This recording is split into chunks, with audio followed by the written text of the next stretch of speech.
এই যে আসতেছে ফেব্রুয়ারি, কত ফেব্রুয়ারি জানো? এটা কি বিশ্ব ভালোবাসা দিবস?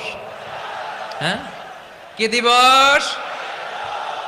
এই বিশ্ব ভালোবাসা দিবসের সাথে মুসলমানদের কোনো সম্পর্ক নাই। আমার প্রিয় ভাইরা, এই যে আপনি অবৈধ সম্পর্কে জড়ালেন, কেন আল্লাহ অশ্লীলতাকে হারাম করেছে দেখেন। বলতেছিলাম যে এটা আপনার নাসল, আপনার জেনারেশন, আপনার লিনিয়েজ, আপনার বংশকে প্রিজার্ভ করা, কে কার বাবা, কে কার মা, বাবা মা জানা, প্রজন্মকে প্রিজার্ভ করা, এটা ইসলাম ওয়াজিব করে দিয়েছে।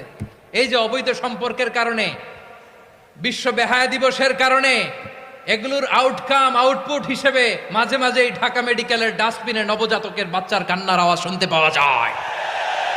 চট্টগ্রাম মেডিকেলের ডাস্টবিনে নবজাতকের কান্না শুনতে পাওয়া যায়। এই জন্য আল্লাহ তাআলা অশ্লীলতাকে আমাদের জন্য হারাম করে দিয়েছেন। পড়েন সুবহানাল্লাহ।